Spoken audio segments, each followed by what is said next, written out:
Hello everyone. In today's lesson, we're going to revisit transportation problems. Specifically, we're going to be solving this problem in front of me using QM. We've already solved it with Excel. Today we'll be solving it with QM. Once we do that, we'll look at a second, slightly more difficult problem before I assign you a homework problem.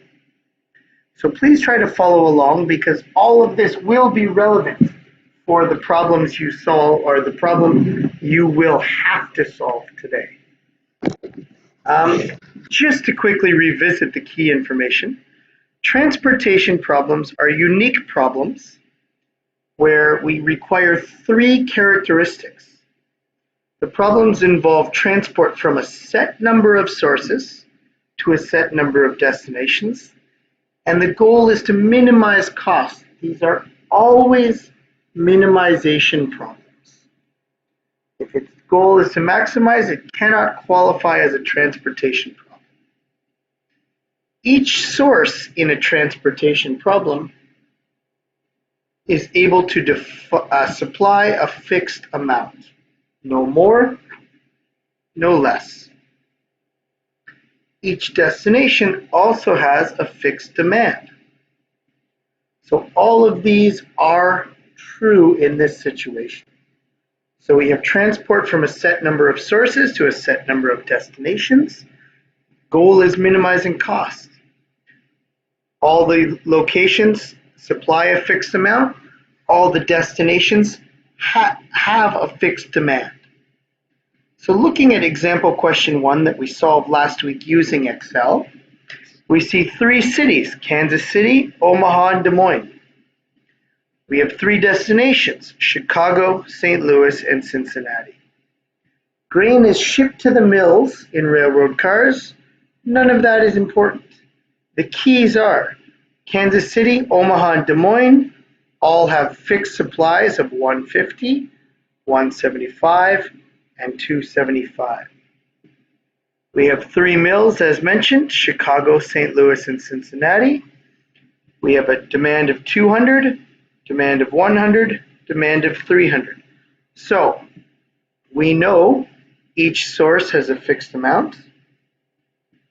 We know each destination has a fixed demand, and we're trying to minimize cost. So we have a transportation problem. We see here in this next table the cost of transporting 1 ton of wheat from each of the sources to each mill. They differ because of distance and rail systems, but our costs are given to us, meaning we can now solve this problem. To visualize it, we come down here and we see that from Kansas City, Omaha, and Des Moines, we're shipping to Chicago, St. Louis, and Cincinnati. Each of the three places can go to each of the three destinations. We see that here. There are 9 possible shipping routes. So to set up a problem like this, we do our minimization, 6x, which is route 1A from Kansas City to Chicago, plus 8x, route 1B, Kansas City to St. Louis, 10x, Kansas City to Cincinnati, etc. All of this information here is being represented in this graph here. That's what we've shown here. Okay. Oh, and I noticed I had one mistake last week. That's a 3C. Not a big deal. Doesn't really affect anything. We also have in this situation 2 sets of, 6 constraints, but 2 sets of constraints. C1, C2, and C3 represent goods that can be shipped, meaning supply. C4, C5, and C6 represent goods that are required or demanded. So we've already formulated this question. We did it last week to solve in Excel. So let's do it this week quickly. We're going to solve it in QM. Unlike transshipment, you'll see that these QM still works very well for transportation problems. So taking this information here, we'll minimize it over that way. We'll pull up our QM for Windows. Let me just adjust my window size here so we can get all of the information on the screen at one time.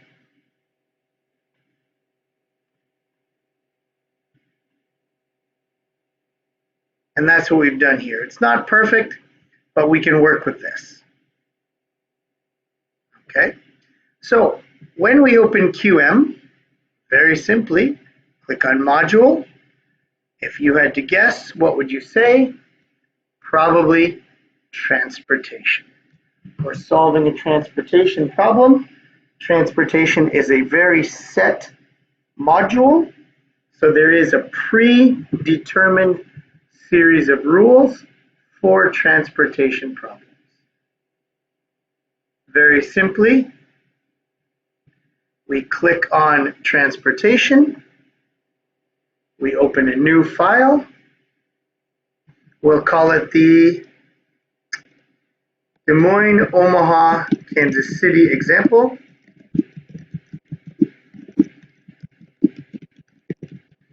We know we have how many variables? 1, 2, 3, 4. In this situation, my mistake, sorry. We're not doing variables and we're not doing we're not doing variables and constraints. We're doing number of sources, in which we have 3 sources, Kansas City, Omaha, Des Moines. Number of destinations, we have 3 destinations. It's a minimization. So we click OK. First thing we do, source 1 is Kansas City. Source 2, Omaha. Source 3, Des Moines. We have 3 destinations. Destination 1, Chicago. Destination 2, St. Louis. Destination 3, we have to look very carefully, Cincinnati. Because this is a set situation, a lot of the rules and a lot of the calculations have been pre-entered into QM. That turns this into a very simple problem. So very simply, Kansas City to Chicago, we have a cost of $6. Kansas City to St. Louis, we have a cost of $8. We can see that here, $6, $8, and finally, Kansas City to Cincinnati, $10. Kansas City supplies 150 units. Next, we have Omaha. Omaha is represented by 2, so we have Omaha to Chicago is $7, 2A. Omaha to St. Louis is $11, 2B. And Omaha to Cincinnati is $11, 3B. We have a supply again of 175 units. And we can see that down here. Des Moines has, very simply, we go to 3 and we see $4, $5, and $12. And Des Moines supplies 275 units in total. The only thing we need now is to enter demand. So demand in Chicago, we look down here, goods required in Chicago, goods required in St. Louis, goods required in Cincy, 200, 100, 300. We enter that information up here, 200, 100, 300. Once we've entered all of this information, very simply we hit solve, and we can see 150 units are shipped from Cincinnati, or Kansas City to Cincinnati. From Omaha to Chicago, 25 units are shipped. From Omaha to Cincinnati, 150 units are shipped. From Des Moines to Chicago, 175 units are shipped. From Des Moines to St. Louis, 100 units are shipped. This gives us a solution value of $4,525. Exactly the same solution that we found last time. Now, as I said, when Excel becomes important is as we move to larger and larger problems. When we have arrays, it becomes much easier. At this level, QM is probably the easier approach. Hopefully everybody followed along with this for now. Let's move on to our new problem. The new problem we'll solve in QM and Excel. So it's another transportation problem. It's relatively simple. We'll join that now.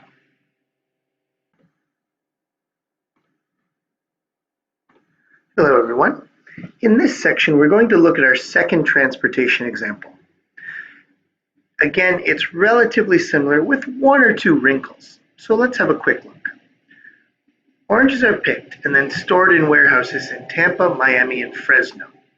These warehouses supply grocery stores in New York, Philadelphia, Chicago, and Boston. The following table shows the shipping cost per truckload, supply, and demand. Because of an agreement between distributors, shipments are prohibited from Miami to Chicago.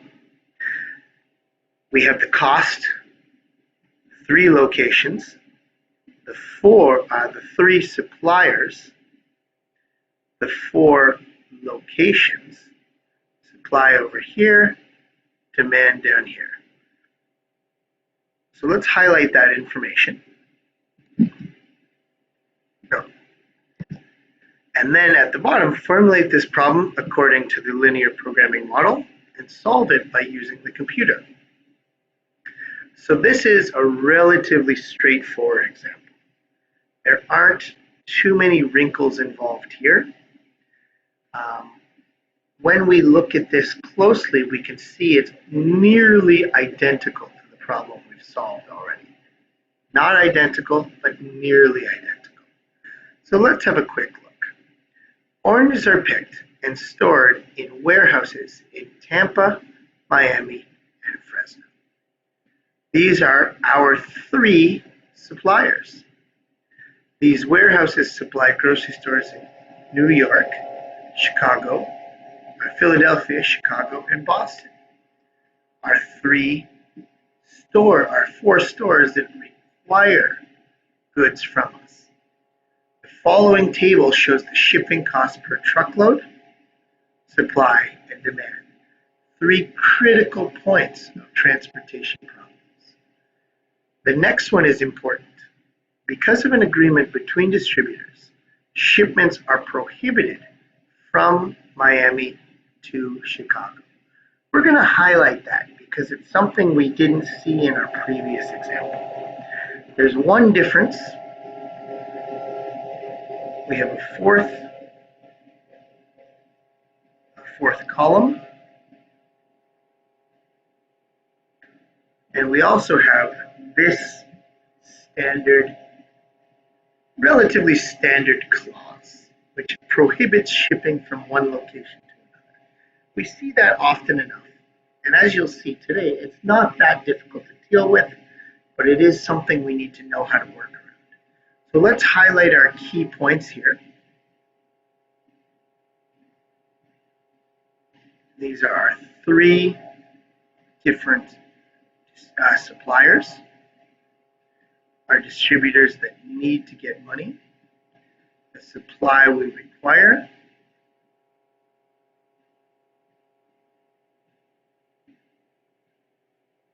and then further on, the total demand for each location.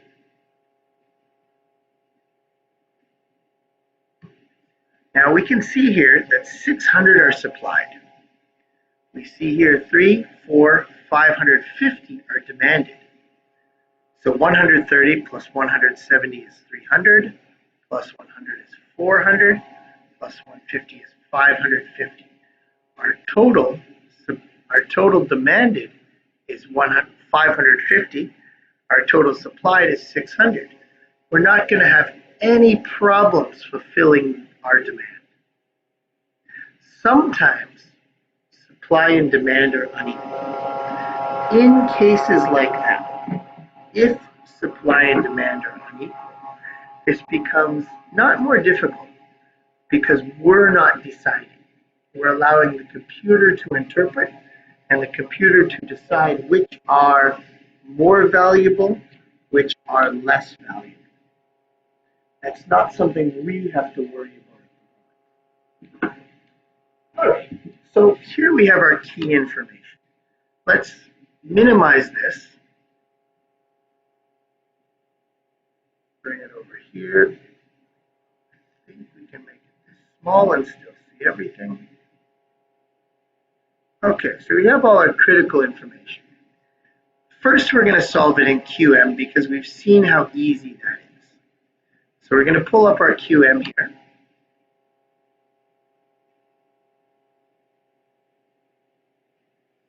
And as before, very simply, we're going to go to Module. And right down at the bottom, because it's obviously in alphabetical order, we click on Transportation.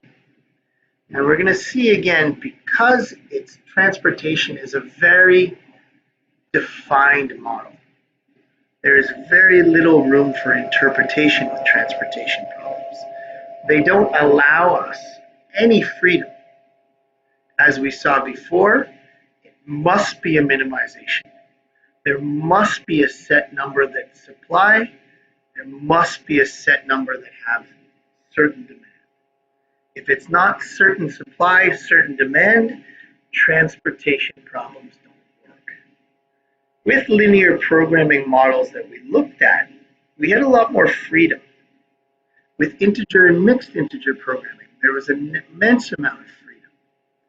And what that meant was when the computer is automatically inputting things, it's not able to auto input too much because there's too much freedom given. With transportation problems, we have almost no freedom. The only thing we are able to actually input is our shipping costs to each location. If you look down here, Tampa to New York, $9. Tampa to Philly, $14. Miami to Chicago, $6. Miami to New York, $11. Fresno to Philly, $8. Fresno to Boston, $7. In a transportation problem, this is the only thing that varies. We might have something like this. We might have a fourth, a fifth, a sixth, a third, a fourth, a fifth, a sixth supplier, and locations that demand. That can vary. We may have some routes that are forbidden. That can vary. We have a few other small things that can vary, but generally, there is very little freedom given to us. So in that scenario, we have this situation where all we can do is enter key information. So let's click on transportation.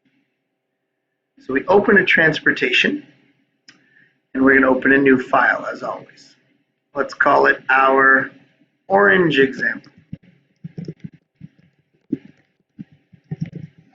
We see here, how many sources do we have?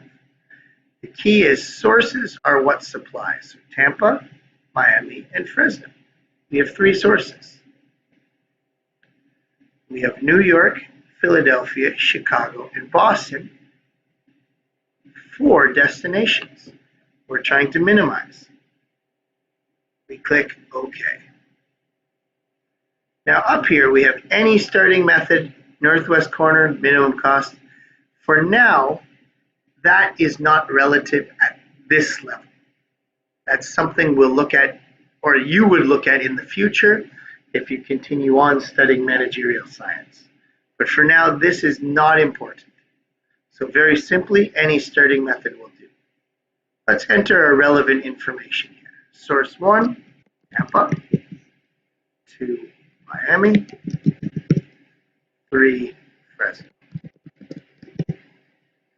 Our destinations are New York, Philadelphia, Chicago, and Boston.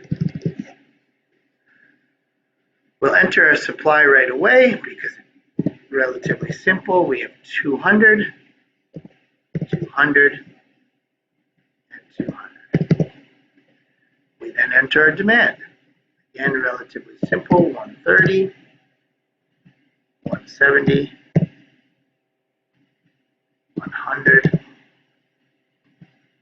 150. Now this information, as it was given to us very, very straightforward. Essentially gave us exactly the box we needed to fill in QM. There was no variation here whatsoever. We can see our box up here and the graph that was given to us in the question down here are identical. In no way should this be a struggle right now, because the information, it will not always be given to you like this. Sometimes there will be variation. Sometimes there will be a situation where you'll have multiple graphs or multiple tables given to you, and you'll have to interpret that information into this box. But in a supply or in a transportation problem, the key is formulating this box. When this is formulated, your job is almost finished. From here, it's quite simply only plugging in the relevant information. So let's do that now. Tampa to New York, $9. Tampa to Philly, $14. Tampa to Chicago, $12.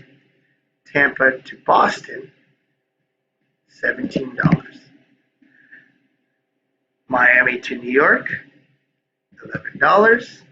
Miami to Philly, $10. Miami to Chicago, $6. Miami to Boston, $10. Fresno to New York, $12. Fresno to Philly, $8. Fresno to Chicago, $15. Fresno to Boston, $7. All of this information so far has been given directly to us. So let's hit solve. See what happens. We solve our problem. We see Tampa to New York is 130 units. Tampa to Philly, 20 units. Tampa to our dummy account, 50 units. What does dummy account mean in this situation? The computer is unable to simply throw units in the garbage. The computer isn't able to handle that situation. It can't randomly discard. So what it does is it creates a fifth account, a dummy account. This represents essentially the garbage. So from Tampa, we see Tampa supplies 200 units in total. And we can see over here, Tampa typically is the most expensive. 9, 14, 12, 17. It looks to be more expensive than the others. So we don't know for sure from looking at it. But when we do look back on it, we can make an estimated guess that this is correct.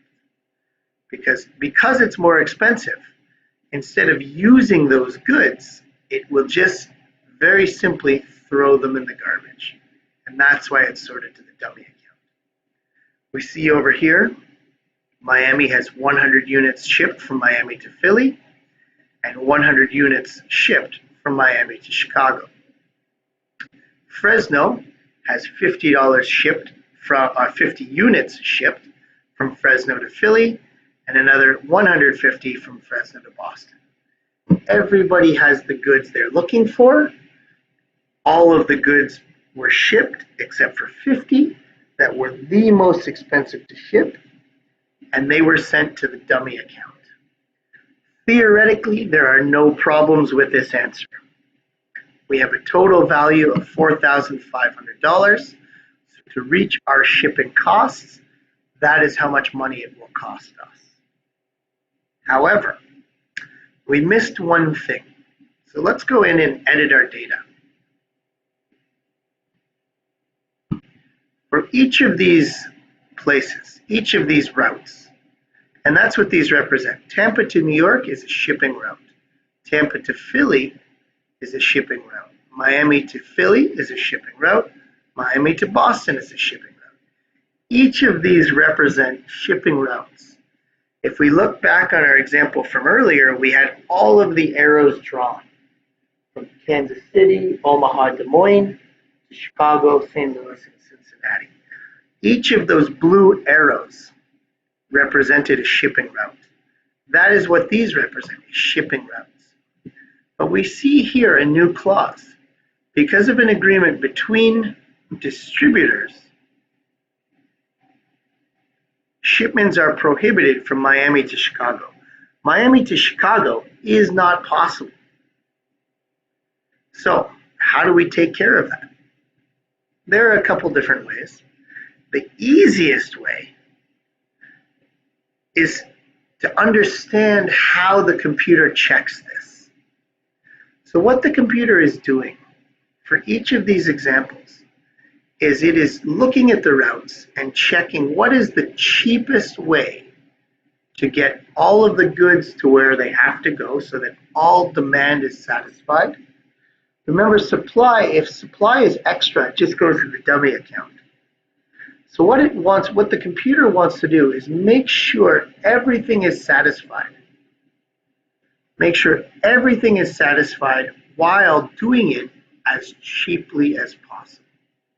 So the easiest way to take care of this, if there's a route that is forbidden, is prohibited, maybe because of agreements, maybe because of customs fees, if we're looking at international problems, maybe because of, if we're looking at local problems, maybe an area is unfriendly, etc. If something is prohibited, all we do is we alter this value. Right now, the computer is choosing to send 100 units from Miami to Chicago because $6, it's a really cheap situation. It's the cheapest shipping situation on the board. So of course the computer is going to use that. But what if we make this 100 or 1,000? If we make it $1,000 from Miami to Chicago, will anybody use that route? Of course not. It's 100 times the price almost of any other good. So if we make that 100, 1,000, doesn't matter as long as it's a huge number. So we solve now. And we can see that now our data changes. New York, Tampa to New York gets $100. Tampa to Chicago gets 100 units. Miami to New York, Miami to Philly, and they now have the dummy account. Fresno to Philly, Fresno to Boston. And our total value has climbed. And if we look back, we could guess that the total value was going to climb because this was 6. If that was 6, it's the cheapest route. If we're not using the cheapest route, we expect our goods to, our total shipping cost to climb. Now, whatever we make this number doesn't really matter. We can make it 10,000 because if it's big enough, it will not be used. So if we make it 10,000 and we solve, we can see it doesn't affect anything. Right now, Miami to Chicago will not happen. It still has the higher shipping cost because we're using more expensive routes, but in general, it solves the problem of Miami to Chicago. So this right here is your correct solution. Thank you for listening to this section. We'll be back momentarily looking at it in Excel. Hello everyone, welcome back. My final section today will involve setting up this same problem that I just solved in QM using Excel. Reason being, it's important to be able to use both programs. So let's make our cells a little bigger, not too big, because we're going to try to make everything fit on one screen while also looking at the supplementary information over here to the left. So the first thing we do, as always, is name it Orange Example. Okay, we saw last time with the transportation problem, the first thing we want to do is set up a situation where we have this grid, essentially this grid on our Excel spreadsheet. So we're going to term this distributors.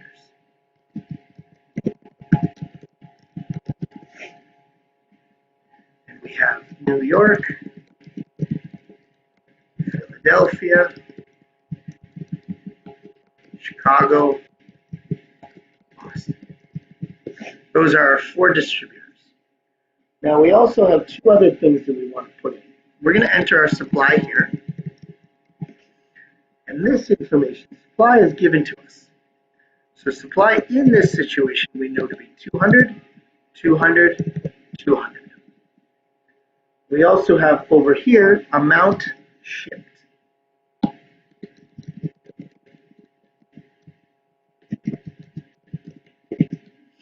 Now, for our amount shipped, we're going to total this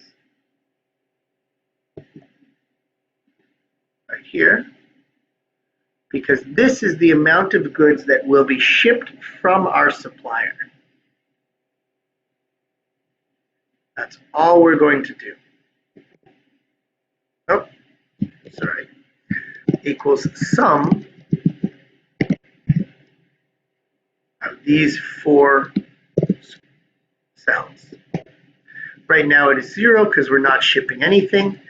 And because this is a very easy formula, we'll just fill down.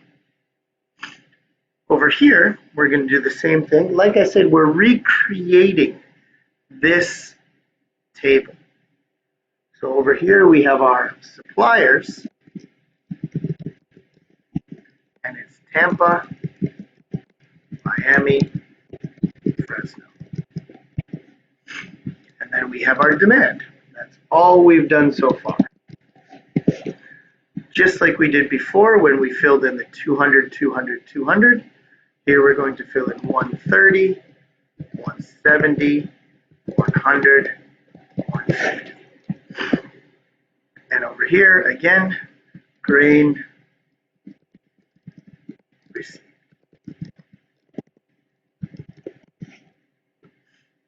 Equals sum B5 to B7.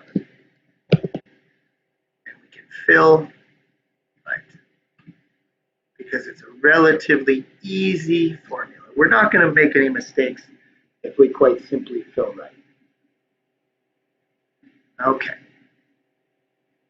Done. Now,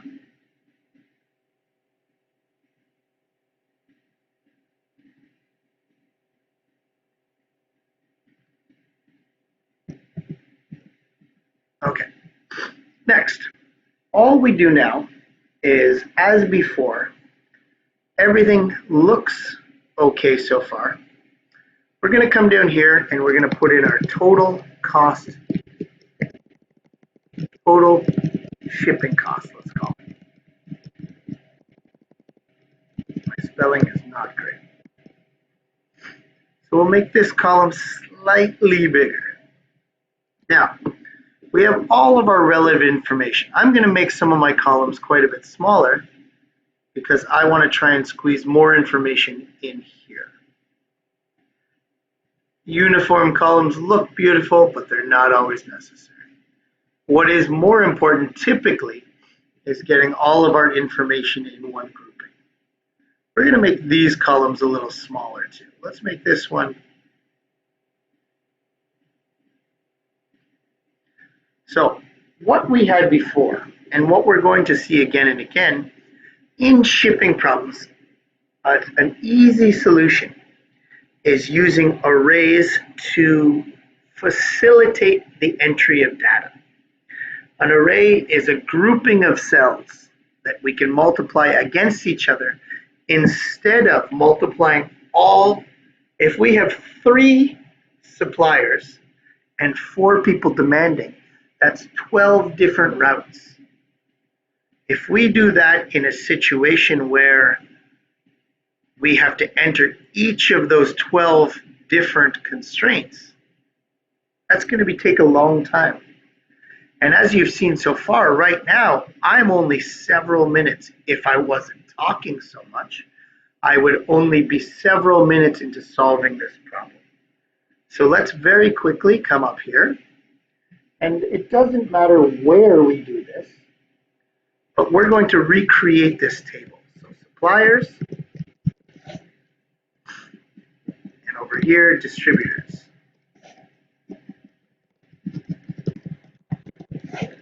I'm going to very shortly make these columns a little narrower so I can hopefully get everything on one page. We have New York, Philadelphia, Chicago, Boston. Let's come back over and let's see if we can get it all on one page. So let's reduce our suppliers column, our New York column, our distributor column, Chicago, and Boston. Our suppliers are Tampa, Miami, Fresno. So we've created this, we've recreated essentially this situation. These will here remain blank because this is what the computer is trying to interpret for us.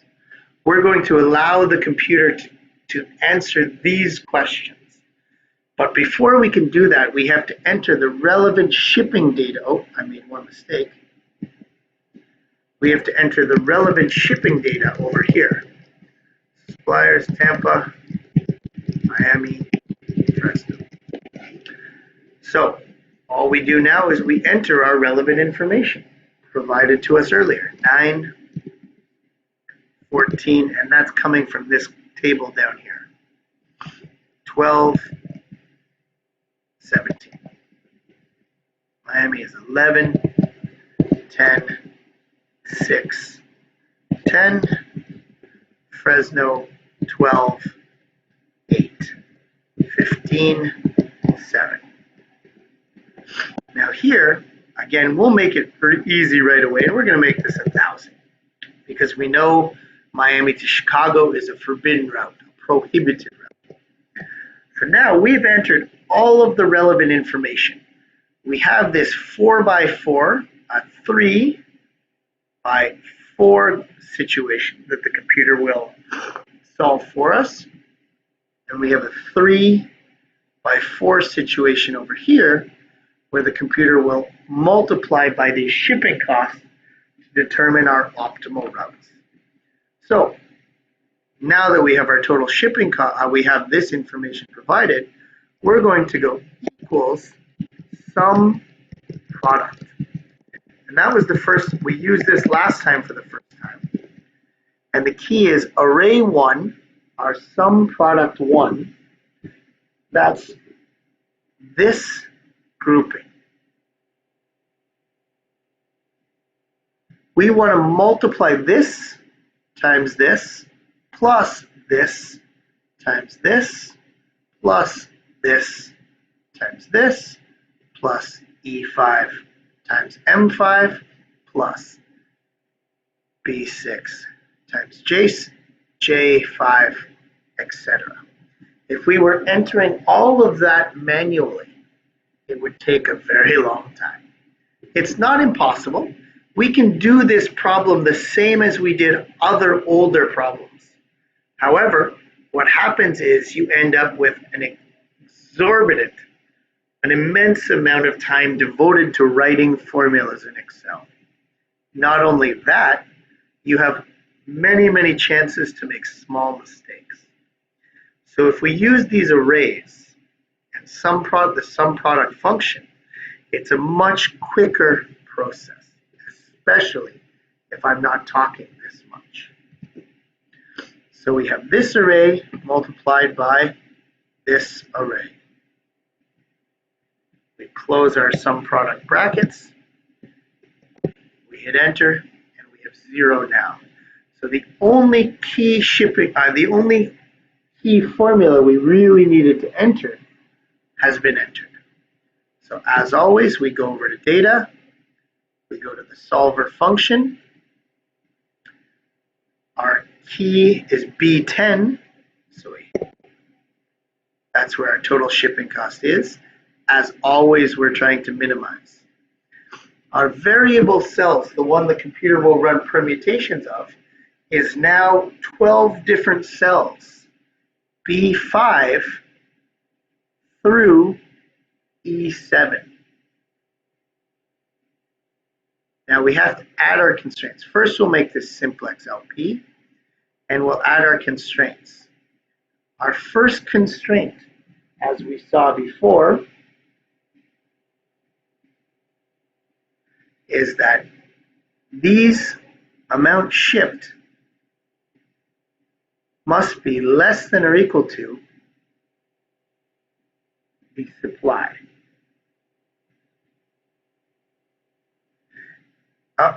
Amount shipped must be less than or equal to the supply. We cannot ship more than the goods supplied. We also know, so we add this function. Done. We come over here. Now in this situation, one thing that happened is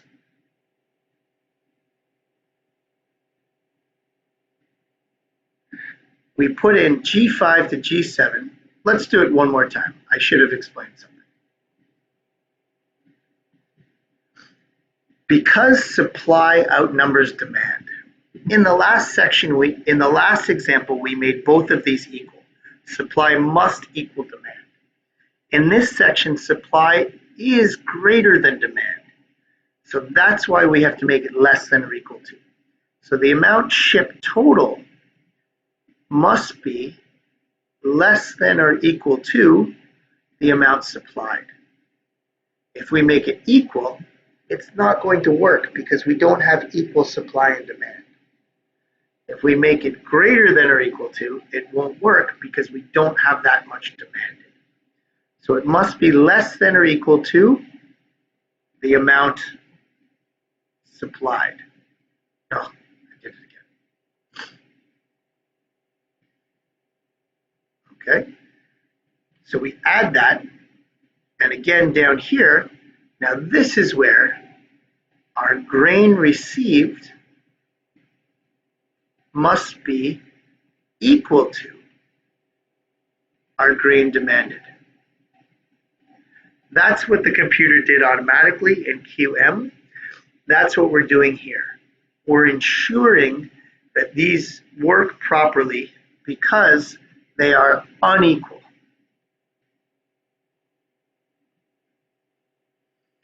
So what we do have now is we have our objective function, which is total shipping costs. We know which cells we're going to enter.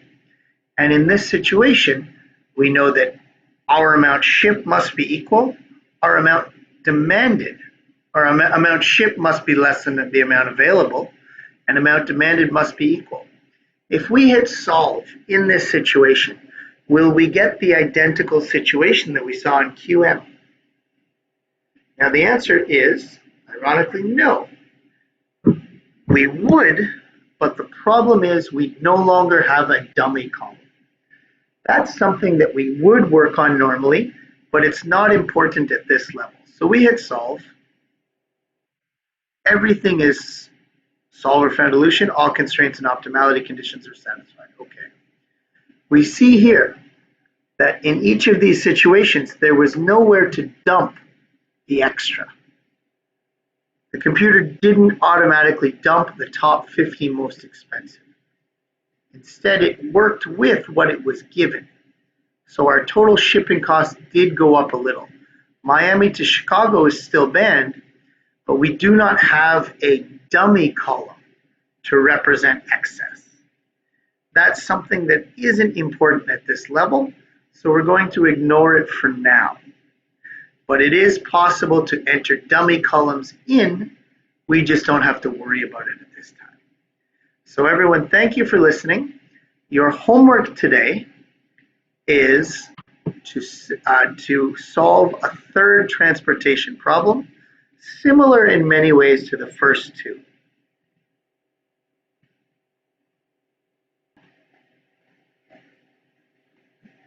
So here is your transportation homework problem.